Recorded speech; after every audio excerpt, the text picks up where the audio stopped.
T760 y que es el autor intelectual de la tutela, quien creó ese mecanismo en la Constitución del año 1991. No podría el magistrado Manuel José Cepeda, quien creó la tutela, eliminarla en este proyecto. Entonces, sobre eso yo creo que sí debe haber claridad plena. Ese era el tercer punto. Cuarto punto.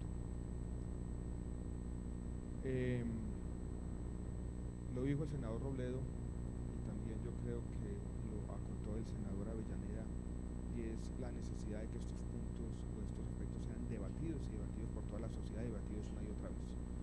Yo creo que los temas de seguridad social, en particular los temas de salud, están en el centro del debate democrático hoy en día, y nada de esto va a hacerse por la puerta de atrás, nada de esta ley va a hacerse de manera ferrocarrilada. Yo voy a ir a todos los debates que me inviten, ahí estará el ministerio tratando de tener un liderazgo programático en este tema.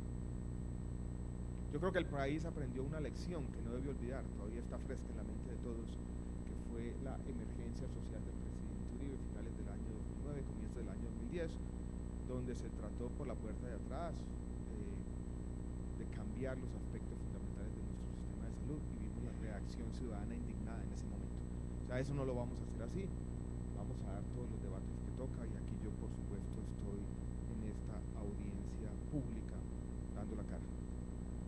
Ese es el cuarto punto. En el quinto quiero leerles, porque hay una coincidencia interesante, los principios que contiene la ley,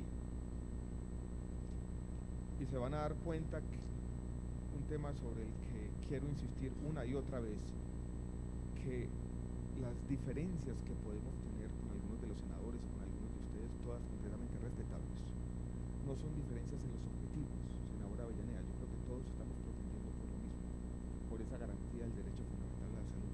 A veces porque tenemos concepciones distintas del cambio social, no porque tengamos malas intenciones. Yo creo en las buenas intenciones de todos, parto del principio de buena fe como tiene que ser. A veces tenemos diferencias sobre los medios, diferencias sobre las mejores maneras de garantizar esos principios, pero lo voy a leer y se dará usted cuenta, senador, que son casi idénticos. Incluso nosotros somos a veces más expansivos y más garantistas en esta ley con respecto a esos principios. Aquí están.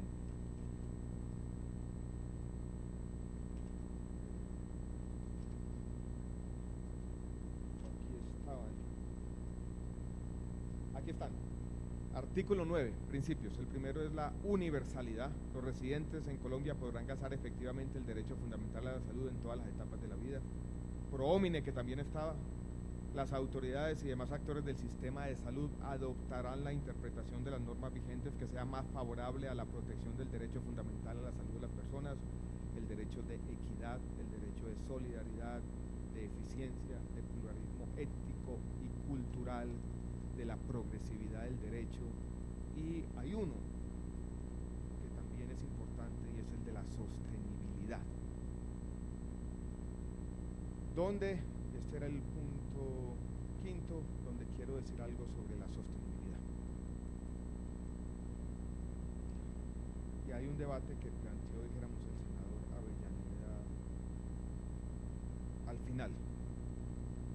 Yo creo que también hay un debate falso en el país sobre si la sostenibilidad debe subordinarse al derecho fundamental a la salud, o si debe ser el derecho fundamental a la salud el que debe primar. Señoras y señores, la salud la pagamos todos los ciudadanos, y la pagamos de varias maneras, con las contribuciones que hacemos. Muchos de ustedes trabajan, dedican buena parte de sus salarios a pagar por la salud que bien se merecen. Pagan impuestos, y con esos impuestos se paga la salud de todos también, o algunos de ustedes pagan plata de su bolsillo, bien ganada, con su trabajo, por servicios médicos. Y en una democracia no hay otra forma distinta, todos participamos y todos pagamos por la salud. Por eso el debate de la sostenibilidad es un debate distinto, es un debate sobre el contrato social que queremos firmar los ciudadanos con el Estado.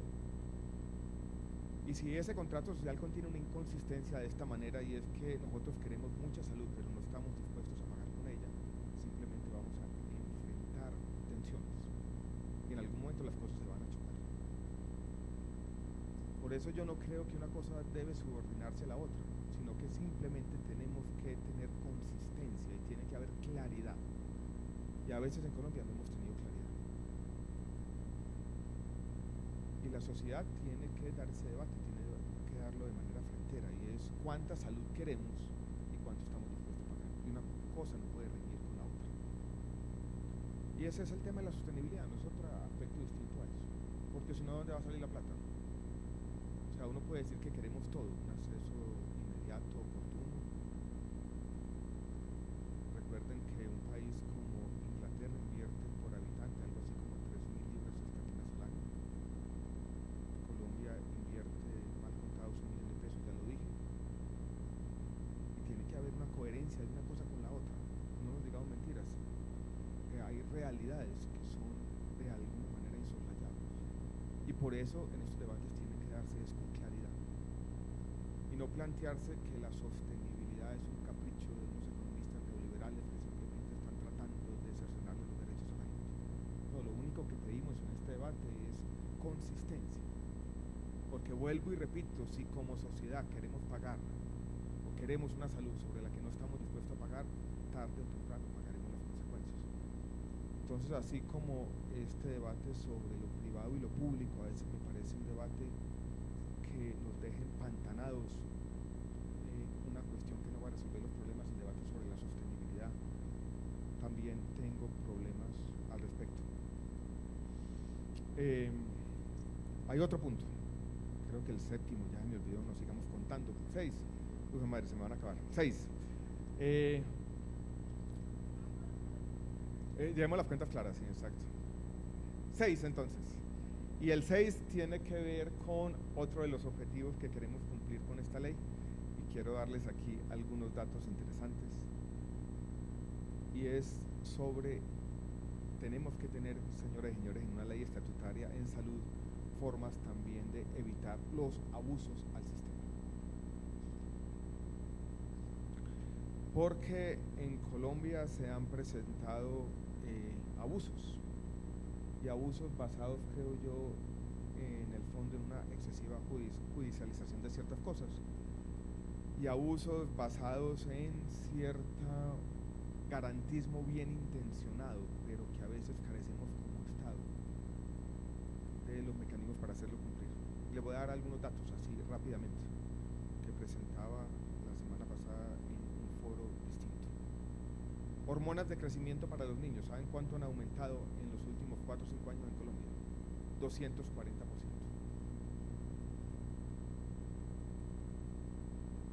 No todos los niños deben recibir hormonas de crecimiento.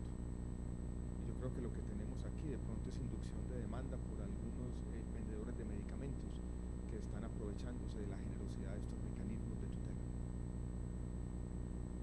Hay un mecanismo de alto costo, que aquí lo tengo, se llama adalimumab. Adalimumab. Es un mecanismo para la artritis que debe usarse de manera excepcional. En los últimos 5 años, ¿sabe cuánto ha aumentado en Colombia? 800%.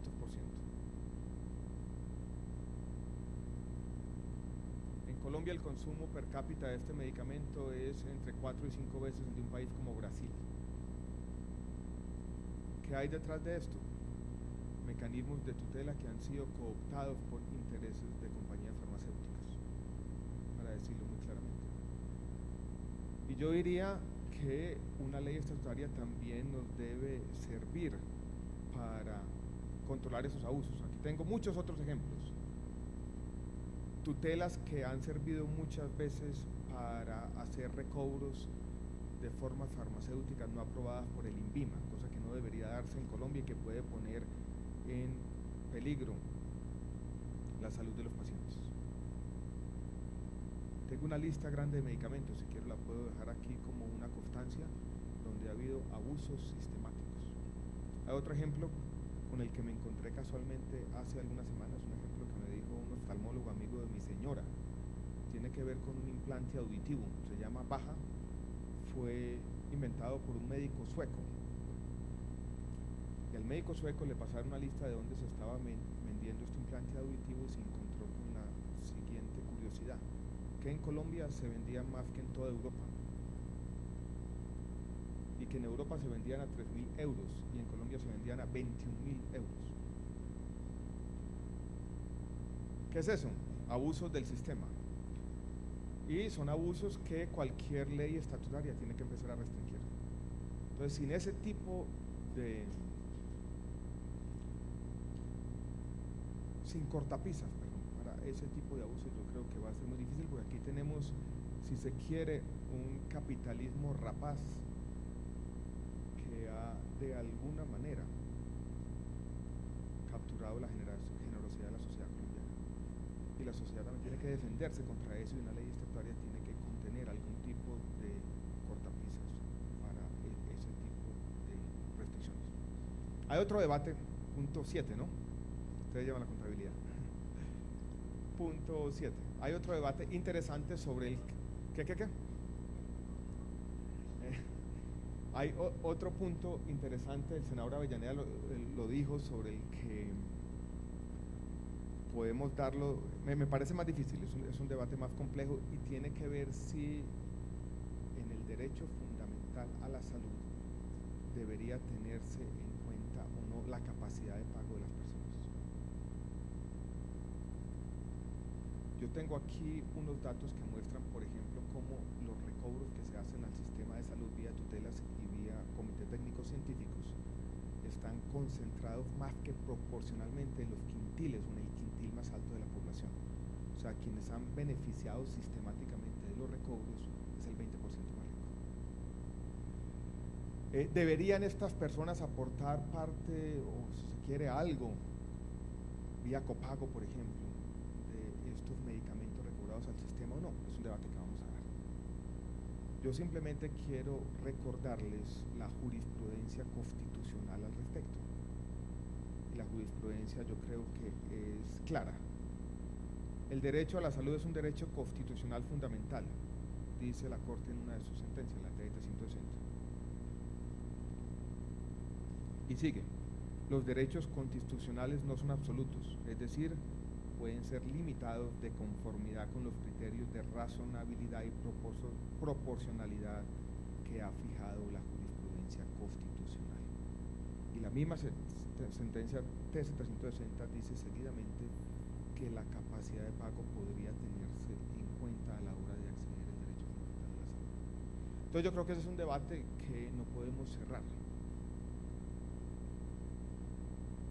Es un debate interesante que yo creo que hay que dar de cara al país, donde yo conozco las dos versiones. Hay una versión que dice, mire, los ciudadanos con su cédula deben tener, independientemente de su capacidad de pago, acceso a todos los bienes y servicios dispuestos. Y a otros que dicen que no, que quienes pueden colaborar. Pero mire que aquí aparece entonces cuando un choque de principios. Yo le digo aquí a mis compañeros, cuando estábamos discutiendo esta ley, que yo vengo de la escuela del liberalismo trágico. La escuela del liberalismo trágico dice que a veces hay principios que chocan entre sí y uno tiene que escoger una cosa de la otra. Y entonces a veces el principio de la equidad, por ejemplo, que dice que quienes tienen un poquito más deberían contribuir, riñe con ese otro principio de la universalidad que dice que todo el mundo debe ser tratado igualmente y que ricos o pobres deben recibir lo mismo. Pero en un país que tiene los niveles de desigualdad o inequidad que tiene Colombia, yo creo que el debate no debe cerrarse si el derecho fundamental a la salud debe también tener ese punto importante, y es que alguien debería contribuir a esos accesos. Entonces hay un debate que vamos a tener que dar sobre capacidad de pago. Punto número 8. Lo que hace la ponencia, que el gobierno ha tratado de apoyar, o está apoyando, es generar, el corazón de nuestra propuesta son 3 mecanismos. Un mecanismo participativo y legítimo, porque tiene que ser legítimo y tiene que ser participativo, para decidir cómo se va ampliando progresivamente nuestro plan de beneficios o lo que el sistema vaya a cubrir. Y cómo ese mecanismo debe tener insumos de los organismos reguladores como el INVIMA o el Instituto de Tecnologías en Salud, pero también la gente, la comunidad, todo el mundo, y la comunidad, como bien lo dice el senador Avellaneda, que pueda participar y sus voces sean oídas, pero no simplemente oídas, sino que también tengan un poder decisorio. Entonces hay un primer mecanismo para eso, y tiene que ser progresivo. A medida que la sociedad se va desarrollando, que va teniendo más recursos, va ampliando universo de lo cubierto. Tiene también un mecanismo expedito de resolución de conflictos que, como lo dije hace un rato, lo que hace es que no se tenga que recurrir a la tutela para todo y que la tutela siga siendo un mecanismo excepcional. Y también crea un comité de servicios adicionales, porque estamos convencidos, a pesar de que vamos a definir lo cubierto de manera participativa, puede haber el caso, por ejemplo, de una persona enferma, hay una enfermedad huérfana, aparece una nueva tecnología, esa nueva tecnología no ha sido considerada en el universo de lo cubierto, no podemos dejar que se muera, y ese comité de mecanismos adicionales va a hacer excepciones. Entonces aquí no estamos ni acabando con la tutela ni acabando con el no pos. O sea, la sociedad dice, aquí esto es lo que quiero cubrir, pero también dejamos la posibilidad de que se cubran cosas adicionales. Yo lo que los invito es, ya está publicada la ley, a que la leamos sin prejuicios. Punto 8, ¿no? Voy para el 9.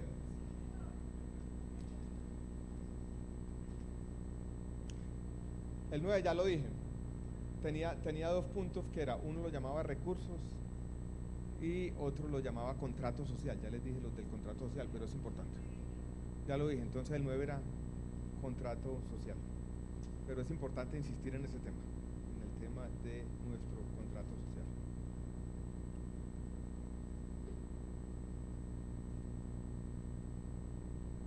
Y voy a terminar con dos puntitos.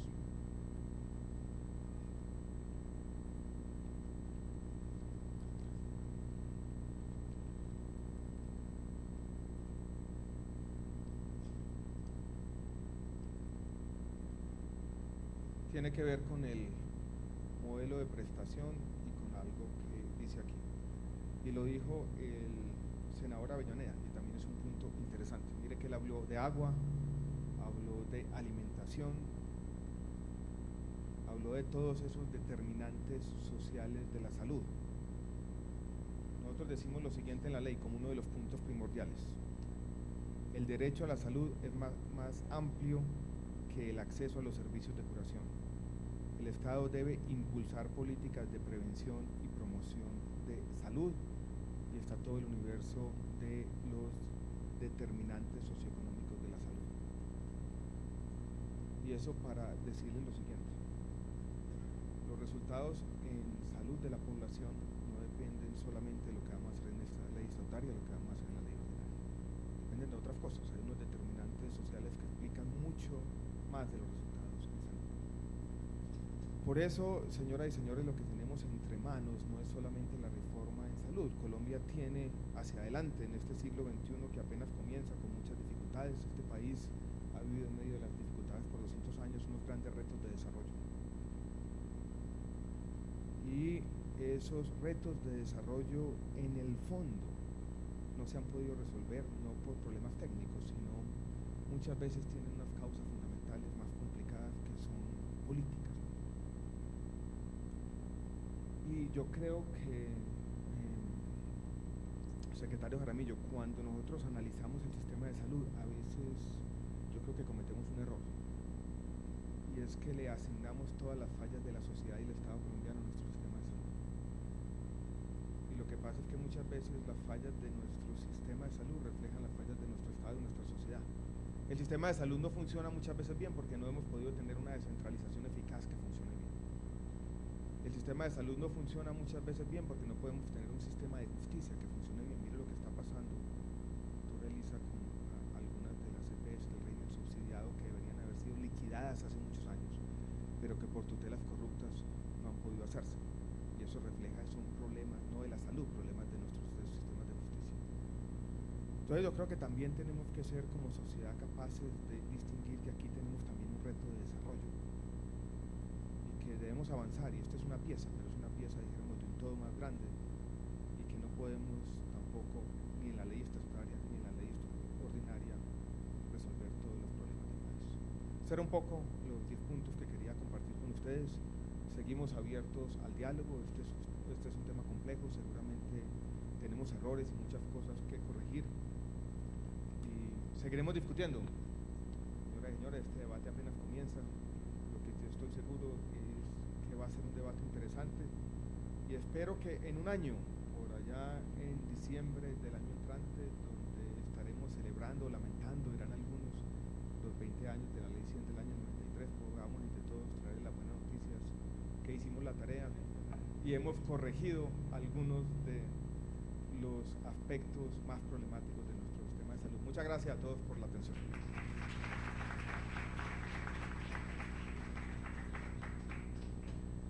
Muchas gracias, doctor Alejandro Gaviria. Ahí vamos avanzando en este debate, se nos van a ir clarificando las posturas. Muy bien, eso es parte del debate.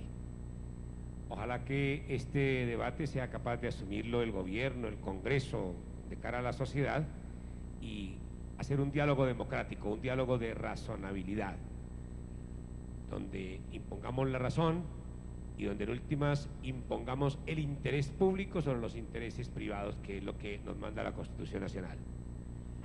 Vamos a darle el uso de la palabra al doctor Guillermo Alfonso Jaramillo, secretario de Salud de la ciudad de Bogotá. Bienvenido, doctor Jaramillo.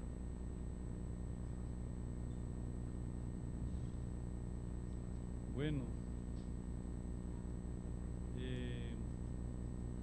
un saludo especial a todas y todos. Un agradecimiento al doctor Luis Carlos Avellaneda por la invitación que nos ha formulado y agradecer este importantísimo foro. Sentirme y nos sentimos muchos del sector de la salud que trabajamos con el doctor Avellaneda, secretarios de salud de diferentes partes del país, gerentes de hospitales, trabajadores de la salud. Tuvimos a bien trabajar con él para aportar ese proyecto de ley que él muy bien dice ahora que ya no es el 112, sino que ya se integra en una ponencia con diferentes proyectos. Felicitar al señor ministro de Salud, que rápidamente está haciendo ya una carrera política, ya hablo hoy más como político, porque nos dejó más inquietudes que respuestas, ¿no es cierto? Hábilmente. Aprende el doctor con su inteligencia rápidamente estos menesteres de la política y de la alta política. Pero yo sí quisiera volver a hacer énfasis en algo que tenemos que ratificar, y es que si no se hace nada y si no se actúa rápidamente, yo sí creo que va a haber gravísimos problemas. Ya el ministro ya sabe y entiende en qué vaca loca, como decimos en mi tierra, se montó, porque esta es una situación supremamente grave por la que atraviesa la salud en este momento. Y lo más grave de todo no es que no pueda uno culpar a este gobierno, porque es que este es un problema acumulado de hace bastantes años. Y lo más grave de todo es que entonces ahora se le está exigiendo al gobierno entrar a tomar determinaciones. Mientras el gobierno no procede, entonces la Corte decide. Y entonces uno encuentra una situación muy peculiar. Aquí, si el Congreso no logra hacer las reformas que hay que hacer, termina haciéndolo la Corte, porque escucha el lamento de la gente y el pueblo. Entonces aquí está legislando, afortunadamente, más la Corte que el mismo Congreso, especialmente en casos fundamentales, ¿cierto? Vamos a dar dos ejemplos rápidos. La Corte decidió de que el consumo mínimo vital se generara por todo el país. Un ejemplo del doctor Gustavo Petro. Desde el principio de año insistimos nosotros, hay que normalizar y nivelar la UPC de régimen contributivo igual, y nivelarla con el régimen subsidiado, al régimen subsidiado. Le propuse al gobierno nacional utilizar la cuenta maestra para que pudiéramos tener en Bogotá un ejemplo, y con la cuenta maestra, que era fuerte, que es fuerte en el distrito, la pudiéramos entonces nivelarlo. Duramos 4 meses y medio, señor ministro, usted lo sabe, con la doctora Beatriz presentamos todos los proyectos y por último el portero del ministerio nos dijo: eso no se puede, devuélvanse, ¿cierto? Pues de pasar por todas las dependencias he encontrado en usted, tengo que decirlo, y francamente acá una persona mucho más receptiva, de mente más abierta. A tal punto, por ejemplo, que este tema de nivelar la UPC ya usted lo había presentado claramente, que pudiéramos hacer un piloto en Bogotá. Usted ya lo había aceptado a tal punto que en la ley de presupuesto, la que pasaron en el presupuesto, si ustedes miran uno de los ítems que daba, poder utilizar las cuentas maestras para hacer un plan piloto de la UPC antes de la decisión de la Corte. Entonces este es un tema que hay que tener muy en cuenta, porque yo sí creo que aquí hay que actuar, pero necesariamente tendremos que volvernos a un sistema como el que tenemos, en donde desafortunadamente el neoliberalismo, y en esto tenemos que ser supremamente claros, porque es que aquí chocan dos modelos, y ahí es donde no vamos a podernos encontrar. Es un modelo neoliberal, ¿no es cierto?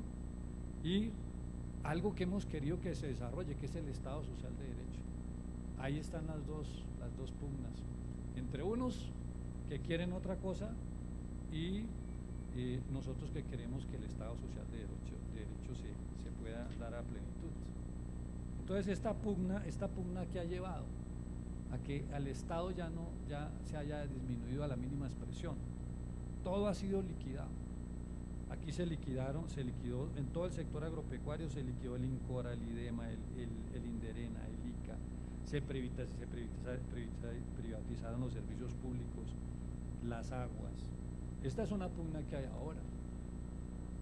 Si las basuras las vamos a manejar públicamente, o vamos a tener, o le dejamos el negocio a los privados. Si vinculamos a los recicladores para que se vuelvan socios de ese trabajo, o le dejamos toda la tajada a William Vélez, que es el que recupera toda la basura en todo el país. Terminamos Telecom para entregárselo a Movistar y a todas las grandes multinacionales, ¿no es cierto?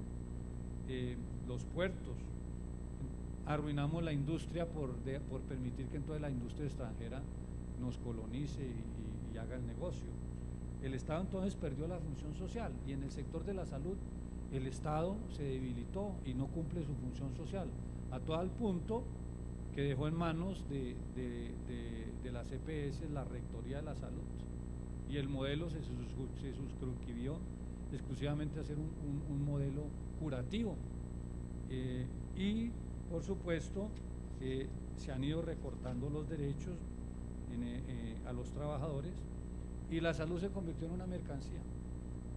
Vamos a mirar entonces inclusive las declaraciones del señor presidente de la República. Los recursos que se destinaron para la población pobre y vulnerable, que eran recursos para la oferta, se convirtieron en subsidios para la demanda. Yo encontré hace como un mes, viajando al Nevado del Ruiz, a un exalcalde de Murillo. Me decía: doctor, a mí la plata que me llegaba a mí por subsidio de la oferta me alcanzaba para atender toda la población de Murillo. Ahora veo desfallecer el hospital y veo que la gente reclama permanentemente porque las EPS nunca vienen por aquí a atender a la gente ni a brindarle la atención. Entonces, estamos pagando por un falso aseguramiento que desafortunadamente se convirtió en que podamos tener un carnet. Y entonces nos carnetizan a todos, pero el derecho a la salud no se ve por ningún lado. A tal punto que no es sino ir a un centro, a un punto de atención de cualquiera de las todavía pocas EPS que están funcionando en Bogotá, que ninguna cumple con los requisitos estipulados por la superintendencia, la forma como las personas tienen colas de seis semanas.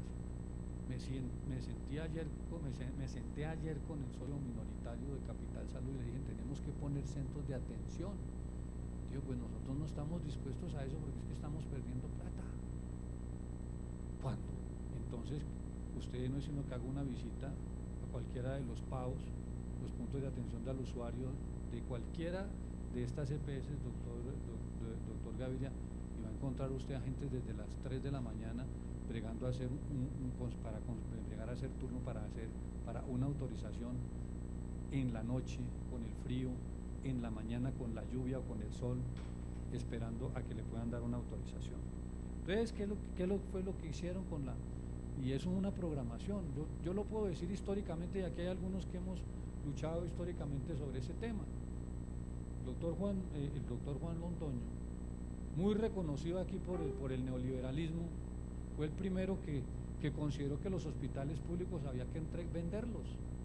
Yo era senador de la República en la Comisión Séptima cuando nosotros le dijimos al doctor Juan Londoño, preséntenos cuál es la propuesta para poder reglamentar la ley estatutaria de salud, reglamentar la ley de salud.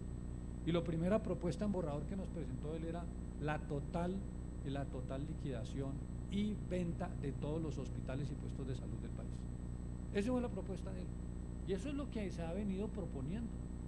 Cuando ahora, cada vez que vemos esto, entonces, ¿qué es lo que ha sucedido? Debilitar todo lo público, todo lo público. Y en esa forma entonces se cerraron todos los hospitales. San Juan de Dios, un hospital que nunca debe haberse cerrado, lo necesitábamos, el Instituto Neurológico Nacional, el Lorencita Villegas de Santos, la Clínica Fray Bartolomé, en fin, los hospitales universitarios se modificaron, se liquidaron o se debilitaron, como el de Cartagena, el de Barranquilla, el de Santa Marta, el Ramón González Valencia, quedó reducido a una mínima expresión. Lo mismo en Popayán. Se marchitó el Instituto Nacional de Salud. Hoy el Instituto Nacional de Salud no es más que algo que podía haber sido muy grande y apenas es una situación, un instituto apenas como para tenerlo. Pero recordemos que hacía ese instituto, suero antiofídico, vacunas, cantidades de cosas, investigaciones desde la más alta calidad. ¿Cómo no puede tener un país un Instituto Nacional de Salud que implemente, produzca, que sea capaz de producir drogas, vacunas, todo lo que demanda la industria en este momento? El INAS se liquidó el Instituto Nacional de Campañas Directas Malaria SEM para combatir las enfermedades tropicales como el dengue, fiebre amarilla, paludismo y malaria. Y entonces ahora vemos el dengue golpeando en todas partes. Nosotros, por ejemplo, donde yo trabajaba, teníamos que recibir, nosotros somos una clínica especializada donde yo trabajaba en Bucaramanga, en cirugía cardíaca pediátrica, pero permanentemente tenemos que estar recibiendo niños que estaban moribundos por el dengue, con unos derrames masivos que produce el dengue en los pulmones, ¿no es cierto? Y había que meterlos en la respiradora y la gran mayoría de esos ya cuando llegaban ya no había nada que hacer y se morían. Entonces, veamos entonces en qué situación nos trajo a nosotros esta ley 100. Y aquí lo más grave es, si no se actúa, señor ministra, si no actúa el gobierno nacional y no actúa el Parlamento a modificar esta situación que nos ha llegado, en donde abandonamos toda la salud pública y en donde polula la tuberculosis, polula el paludismo, polula la lepra, polula todo lo que antes teníamos controlado, hoy está en una situación supremamente grave, a tal punto que, por ejemplo, el Chagas se presenta urbano en Bucaramanga. Antes de venirme yo para Bogotá, tuvimos casos urbanos de Chagas, a tal punto ha llegado eso, con muertes de más de 5 personas en el año pasado por Chagas urbano. Esa es una situación lamentable de salud pública en Colombia. Y todo eso obedece a un mal concebido modelo, ¿cierto? Entonces, nosotros consideramos que los hospitales públicos tienen que cumplir una función la función social del Estado y producir rentabilidad social, que es la que no se le considera. Ministro, quiero comentarle una cosa, un problema supremamente grave. Ayer tuve una reunión sobre tosferina, 23 muertos de tosferina. Pero lo más importante es que una médica me dijo, ¿usted qué están haciendo con respecto a que se acaba de cerrar las dos nuevas salas de pediatría? Cerró Palermo, cerró Medellín, cerró San Rafael, ¿cierto? Acaban de cerrar 2 salas más de pediatría. Y cuando usted le pregunta por qué lo están cerrando es porque no son rentables. Ayer llegó Colsubsidio a decirme que iba a cerrar todo el proyecto de cirugía pediátrica porque le habían renunciado sus cirujanos pediatras. Una situación supremamente grave. La doctora Clemencia, la pediatra, me dijo, necesito una cita con usted porque nos deben 3 meses en la clínica San Rafael de Bogotá de sueldos a los trabajadores. Esa es una crisis entonces supremamente grave. Pero cuando uno ve que los particulares cierran la pediatría y nosotros entonces tenemos que correr a abrir la pediatría, nosotros no podemos poner a pensar si es rentable o no. Ahí viene la rentabilidad social y cómo nos la compensan a nosotros, pues que no nos pagan las EPS por el trabajo que nosotros hacemos. Pero nosotros sí tenemos la obligación de salvaguardar la vida de los niños de Bogotá, pero nunca tenemos la remuneración. Hoy las EPS no pagan sino el 50% y el otro no sabemos si lo pagan, porque no lo están pagando. Entonces aquí tenemos una situación supremamente grave y entonces estamos maniatados a un mercado con el cual no podemos competir de ninguna manera. Entonces no podemos competir con el mercado que tenemos afuera, los hospitales públicos. ¿Y cuáles han sido los estragos? A mí sí me da mucho temor que en este proyecto de ley, queriendo hacer expedita la tutela, lo que hagan es que la gente no pueda llegar a la tutela. Eso es supremamente grave, porque entonces van a dejar a unos médicos que decidan si sí o si no, y el derecho entonces va a quedar consumado en manos de unos comités éticos médicos que pueden en un momento dado decir no, esto no le corresponde a usted, y de pronto se pierda esa posibilidad. Yo tengo un grandísimo temor, porque es que 160.000 tutelas que se han presentado, señor ministro, de las 160.000 tutelas, el 60% de esas tutelas no tenían por qué ser tutelas, porque son derechos ya que estaban consumados, porque estaban dentro del POS. Eso es lo más grave. Y fuera de eso, no solamente la tutela, sino el problema de que los señores ni siquiera respetan la tutela y los desacatos son multitudinarios, un porcentaje altísimo. Entonces a nosotros nos preocupa que esto que parecería, vamos a hacerlo más expedito, no sea que eso en vez de ser expedito lo que sea es ponerle cadenas para que la persona cuando llegue a la posibilidad de tener la tutela ya esté muerto. Entonces es una situación que a nosotros nos preocupa. Estos estragos que hizo el neoliberalismo en la salud fue fundamentalmente haber destruido toda la atención primaria de salud que se había logrado mantener en los años 70 y los años 80. Se acabó con todo eso. Ahora para recuperarlo va a costar mucho. La ley 1438 habla algo al respecto, pero ni siquiera los equipos básicos se han puesto a funcionar. Entonces lo más grave, ministro, es que si no se actúa rápidamente tenemos esos inconvenientes. Se acabó la autonomía médica, que es algo demasiado preocupante, pero muy especialmente lo más grave fue que se despidieron a los trabajadores, y a los que no se despidieron los pusieron a contratarlos por orden de prestación de servicios o por cooperativas, para que entonces hoy tengamos un sistema supremamente complicado que es la neoesclavitud, sometidos a ciertas cosas. Yo le quiero decir una cosa como ejemplo. Sacaron a toda la gente del González Valencia, porque yo viví muchos años en Bucaramanga, y hartos son hartos, ¿cierto? Desde el 96 sacaron a todos los empleados del hospital y montaron una cooperativa que era de los políticos de allá, de los que manejaban, de los que manejan también a Solsalud, ya sabemos quiénes son, ¿cierto? Un tal Gil, ¿no?, que está en la cárcel en este momento. Y peligroso, quién sabe qué más actividades pueda realizar al futuro. Pero bueno, el tema es que entonces los políticos se apropiaron de esas cooperativas y entonces a cada trabajador, para poderle mantener su contrato, era el día de las elecciones, tenían que llevar y comprometerse con 50 votos y así de acuerdo al trabajo que tenían. Supremamente grave. La red de prestadores públicos y privados está al borde del colapso definitivo. Aquí ya hasta los ricos lloran en esta situación. Aquí es como la telenovela, los ricos también lloran, porque vea usted cómo están chillando las IPS públicas, a tal punto que tiene usted a San Rafael aquí como ejemplo. 70.000 millones de pesos le deben las EPS a San Rafael y no hay, antes la asociación de clínicas y hospitales apoyaban al gobierno, hoy no los apoyan a ustedes, hoy están todos berracos, porque no les llega la plata y porque las deudas que tienen son supremamente grandes, ¿cierto?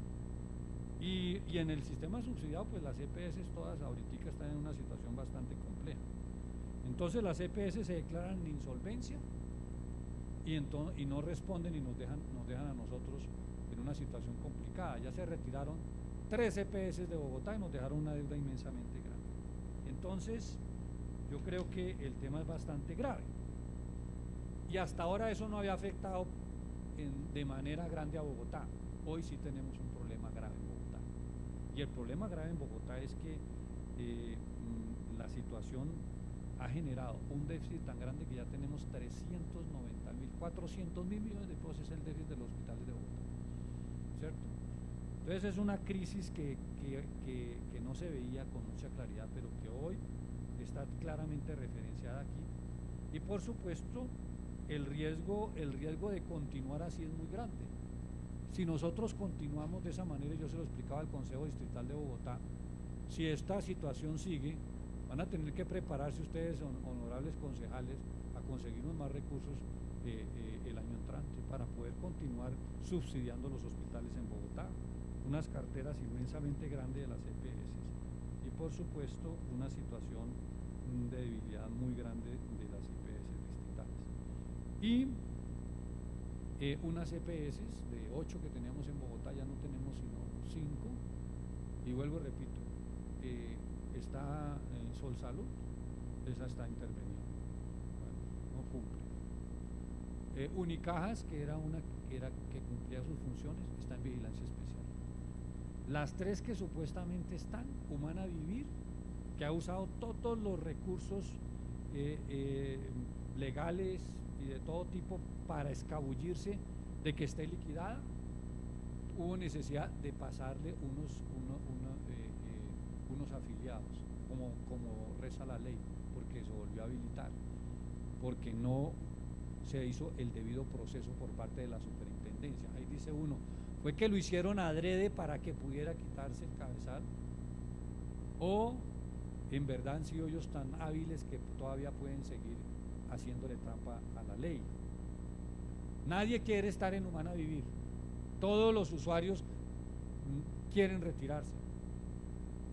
Y el gobierno habilitó a Caprecom y desafortunadamente ahí tenemos el problema grave de que Caprecom tampoco llena los requisitos.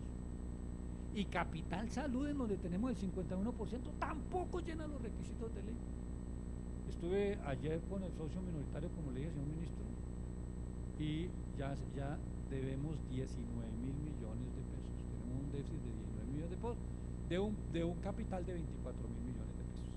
Entonces, eso es lo que tenemos en Bogotá. Por eso entonces tenemos que ser claros que este sistema fracasó.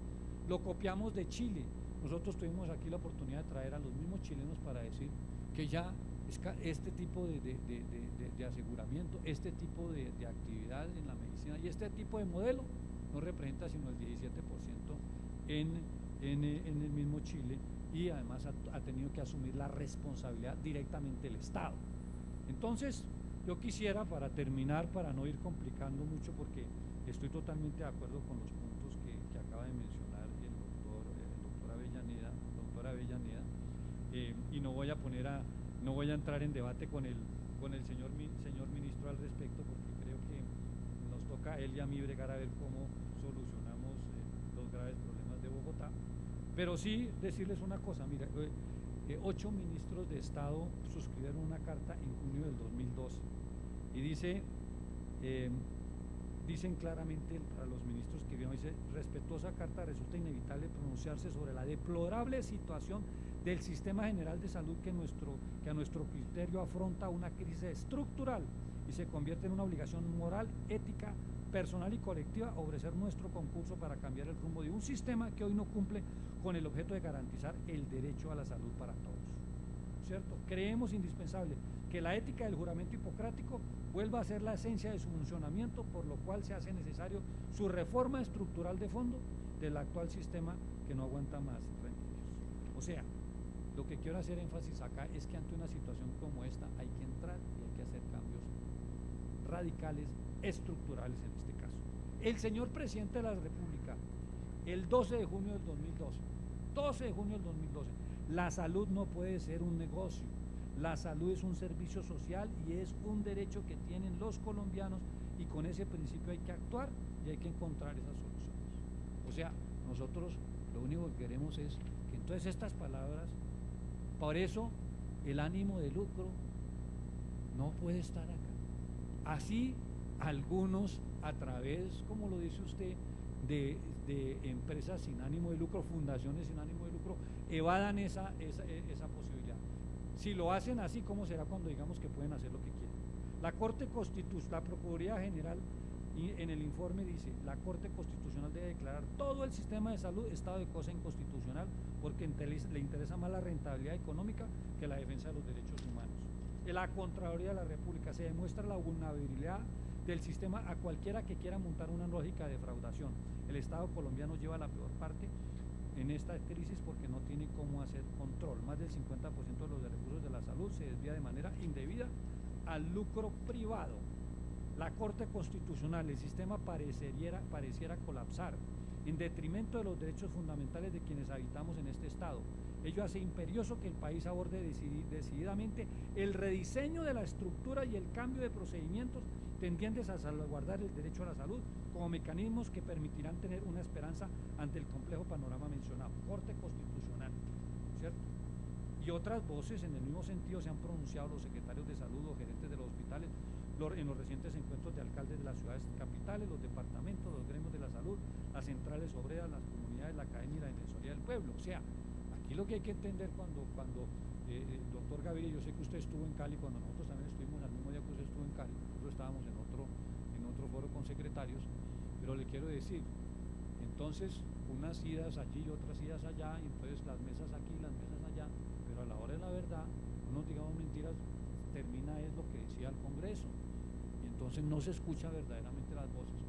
Pero aquí, lo más claro es que cuando se le pregunta a la opinión pública, ¿cómo creen ustedes que está funcionando el sistema de salud que en este momento direcciona el doctor Juan Manuel Santos? El 70% responden que no están contentos con la situación de salud. O sea que no hay sino un 30% que de pronto dicen que las cosas están funcionando. Eso es muy grave para una situación como esta. Entonces, las propuestas no las voy a hacer, solamente quedaría haciendo algo que sí me gustaría que se reafirme. Yo sigo insistiendo que en los hospitales públicos hay que hacer lo mismo que con las escuelas, los colegios y las universidades públicas, que el Estado pague a los funcionarios de los hospitales públicos como única forma de soportar y definir claramente que estos hospitales puedan seguir prestando su servicio social, que es lo que ellos prestan a las comunidades más pobres y necesitadas. Si no, los hospitales no se van a poder sostener. Y otro tema que ya lo hemos charlado, señor ministro, es que hay zonas vulnerables, los territorios nacionales que llamábamos nosotros antes, zonas como el Chocó, la misma San Andrés, allá no pueden manejar eso las entidades privadas, allá el Estado tiene que pagar, porque si vamos a tratar de decir que en el Baupés las cosas se van a manejar con una UPC de 580.000, así sea el régimen contributivo, allá no puede funcionar el sistema de salud con una UPC de ese nivel. Si hay que invertir en esos territorios 1 millón, 2 millones, 3 millones para que haya soberanía nacional y no sigamos perdiendo territorio y mañana no solamente nos quiten los 100.000 kilómetros de agua, sino nos quiten mañana otros 100.000 kilómetros pero de tierra, por no defender nosotros lo que tenemos que defender en Colombia. Necesitamos que la salud funcione en esos territorios. Por eso nosotros nos hemos movilizado. ¿Qué es lo que hemos hecho por buscar? Hemos visibilizado la crisis, hemos movilizado a la gente y la seguiremos movilizando. Hemos hecho encuentros con secretarios y con todos para que entendamos el problema de la salud. Un foro internacional de la salud para ver que sí hay modelos, que el Estado puede direccionar los modelos. Usted sabe, y cuando se habla de Inglaterra, cuando se habla de los países escandinavos, cuando se habla de Canadá, cuando se habla de la misma Costa Rica, por ejemplo, sí hay modelos que podríamos nosotros seguir para beneficiar mejor a la gente. Colaboramos en lo que fue la presentación del proyecto de ley 112, rescatar el sector de los recursos, ¿qué esperamos nosotros rescatar? Para el sector los recursos de las cuentas maestras, y en eso le agradecemos a usted que usted entendió perfectamente qué era lo que queríamos nosotros con las cuentas maestras, señor ministro. le queremos seguir solicitando a usted, y usted ha sido receptivo, que nosotros podamos manejar en Bogotá el régimen subsidiado para demostrar que podemos hacer la atención de 500.000 vinculados, de 400.000 del Sisbén 3 que lo sacaron de pobres con la nueva calificación del Sisbén, y el 1.300.000 personas que están en el régimen vinculado. Queremos que ustedes nos den esa oportunidad, que el gobierno entienda que existe una secretaría con un presupuesto de 2.250.000.000.000 para el año entrante, que puede soportarse mejor que cualquier EPS para no limitarle los servicios y la atención. El fondo de PIP, creemos que las EPS de régimen contributivo no están haciendo la promoción y la prevención, la tenemos que hacer nosotros. Ese fondo se lo hemos pedido a usted y usted ha estado de acuerdo con ello. La inspección y vigilancia control, para que nosotros podamos sancionar en primera instancia a todos los actores de salud que hoy deambulan y hacen lo que quieren porque no existe una inspección y vigilancia de control, y la superintendencia no tiene los dientes suficientes para poderlos controlar. Entonces, de esa manera yo le agradezco mucho a ustedes la posibilidad que nos han prestado, y creo indudablemente que tenemos que empoderar más a la ciudadanía y comenzar a hacer un trabajo nacional para que de este trabajo de usted, señor ministro, del trabajo de los honorables congresistas de Colombia y toda la comunidad en general, podamos lograr mejores y eficientes cambios en favor de una sociedad que espera lo mejor de usted, lo mejor del gobierno nacional, lo mejor del Parlamento y lo mejor de todos nosotros para beneficio de toda Colombia. Muchas gracias.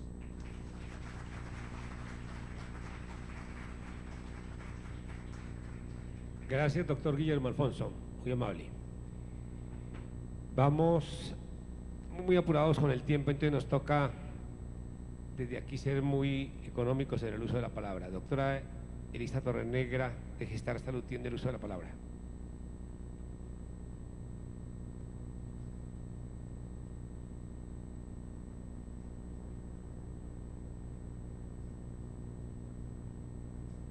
Muy buenos días a todo el auditorio, especialmente un saludo al senador Avellaneda, al equipo de trabajo, al señor ministro de Salud, por estar en un debate tan importante. Yo no puedo iniciar esta presentación sin solicitar en nombre del régimen subsidiado un reconocimiento a la Honorable Corte Constitucional en el marco de los derechos de los pobres. Yo creo que la Honorable Corte Constitucional, independientemente de lo operativo, ha hecho un reconocimiento en todos estos años y de que se ha metido un poco más allá de lo que de pronto estaríamos deseando que se diera, pero ha garantizado el que se coloque en la agenda de gobierno y en la agenda pública el derecho fundamental de la salud de los pobres. Por eso pido un reconocimiento para la Corte Constitucional. Senadora Avellaneda, nosotros como representantes del régimen subsidiado tenemos la obligación de darle a usted y al equipo de trabajo y a la comisión los insumos que nosotros vemos en terreno, que les permitirían hacer un análisis un poco tranquilo, con datos serios, que puedan darles elementos para las mejores decisiones.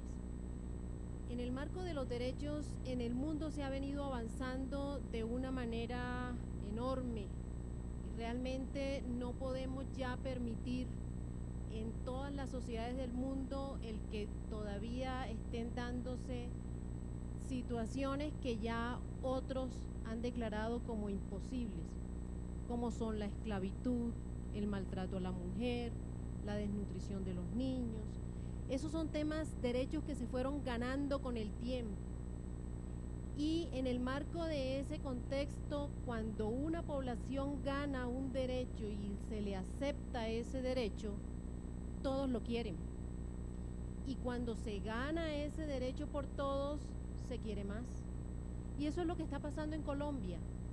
En Colombia, el derecho a la salud se ha establecido o se ha garantizado a través del Sistema General de Seguridad Social, que para efecto del régimen subsidiado empezó con un plan pequeñito, un listado pequeño de actividades que era para lo que alcanzaba el dinero en su momento, pero en una conciencia del gobierno nacional y del parlamento de la época en que los pobres de este país tenían que garantizárseles los mismos derechos y que en el tiempo íbamos a avanzar hacia ello.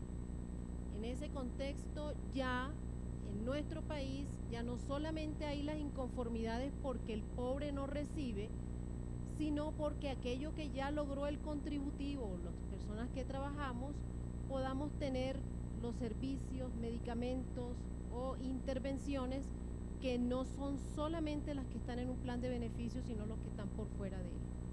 Entonces, en ese contexto, el Parlamento, el Congreso, tiene que legislar y por eso nosotros celebramos un debate como este, un debate en el marco de los derechos de la gente, de los derechos ya ganados por la sociedad, aceptados por la sociedad y defendidos por la sociedad. Entonces nosotros como operadores del régimen subsidiado estamos totalmente de acuerdo y en posibilidad de darle todos los insumos, conceptos, datos que ustedes puedan necesitar para ello. Sin embargo, en Colombia el Sistema General de Seguridad Social se definió con dos formas de prestarse, uno el contributivo y uno el subsidiado, una operación diferente. En el caso del régimen subsidiado, y aquí me voy a acoger a lo que mencionaba el ministro del ánimo de lucro, ¿no? Que estoy totalmente de acuerdo con ellos. A nosotros desde el marco del derecho a la salud no nos debe importar qué naturaleza jurídica tiene ni el prestador, ni la EPS, ni el que sea, sino que realmente haga su papel. Y en ese contexto el régimen subsidiado es mucho más, digamos, público que incluso el régimen contributivo.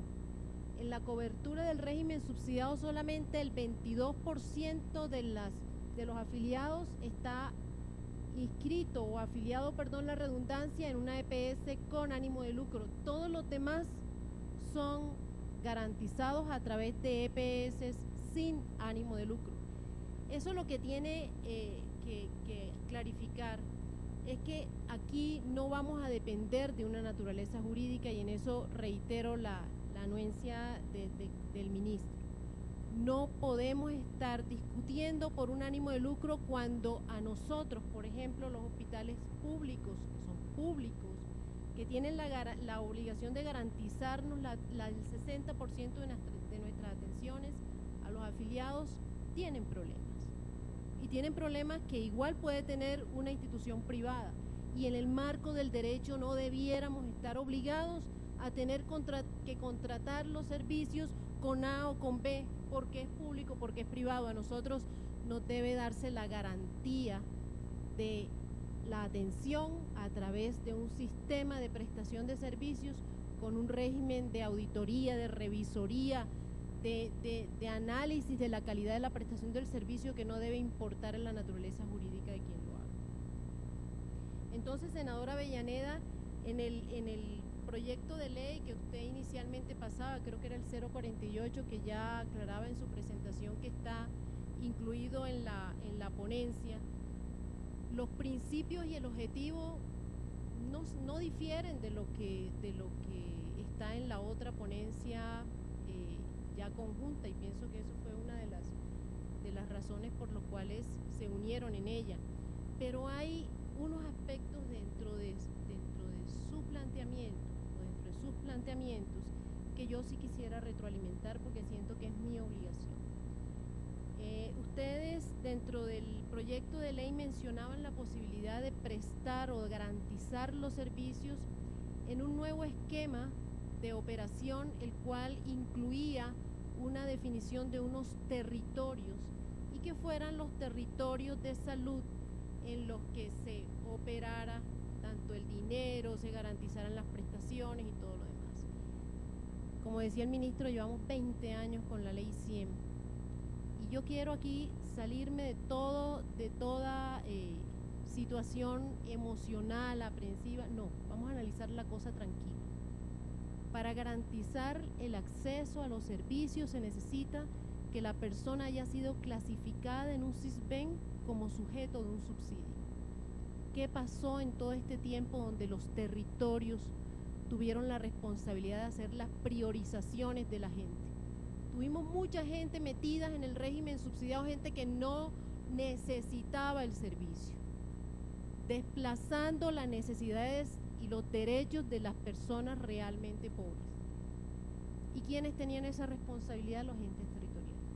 Ojo, cuando digo entes territoriales estamos hablando de 1.100 municipios, no estoy hablando de Bogotá, quiero aclararlo, y eso siempre que me encuentro con el doctor Jaramillo se lo menciono porque es una situación diferente a la capacidad resolutiva de Bogotá, la capacidad resolutiva de Dibullo, de Caparrapí o de cualquier territorio, y tenemos que ser conscientes de ello. Entonces, no solamente en el tema de a quién priorizaron y a quién incluyeron en la afiliación, o sea, a dónde dirigieron los recursos, sino en todo lo que tuvo que ver con la contratación y flujo de recursos del subsidiado. Entonces, es fácil decir en este momento es que hay que acabar las EPS porque no le pagan a la red pública. Está demostrado, señores, está demostrado el estancamiento del flujo de recursos que existió en las cuentas maestras de los diferentes municipios del país, que nunca fueron girados a las EPS y que por ende las EPS nunca tuvieron el dinero para poderlo pagar a la red pública ni privada. Y ya la Contraloría se manifestó y tiene los suficientes argumentos e investigaciones al respecto. Entonces, ojo con la descentralización y con la territorialización, porque un derecho fundamental no puede exponerse a una variedad de que aquí está el doctor Jaramillo y allá está el señor Pedro Pérez, que no tiene ni idea y que muchas veces ni se entera de las normas o de los ajustes normativos que se están dando en el nivel central. Entonces, un derecho fundamental no debe ser expuesto ni a una obligatoriedad de prestarlo a través de, ni a una irregularidad de la capacidad resolutiva de un territorio para proceder con todas las actividades que tiene que ver la garantía de la salud, porque la garantía de la salud no se basa solo en el proceso de la responsabilidad de la EPS. El acceso a los servicios está dado por dos momentos, tiene dos momentos de verdad, se llama eso. Uno, el momento en que el usuario o el afiliado tiene acceso a ese derecho a través de una afiliación, a través de un post, un listado que se vuelve exigible en el momento que se afilia. Pero otro, en el momento en que solicita la cita, se le da la cita y se le da la atención. Entonces, ojo con ese acceso a ese derecho, porque yo he escuchado 1000 veces a Néstor Álvarez quejándose, claro, de los problemas con las EPS, y en muchas ocasiones él tiene razón, y eso nosotros no lo apoyamos. Cuando una EPS no cumple con su papel, nosotros no apoyamos eso.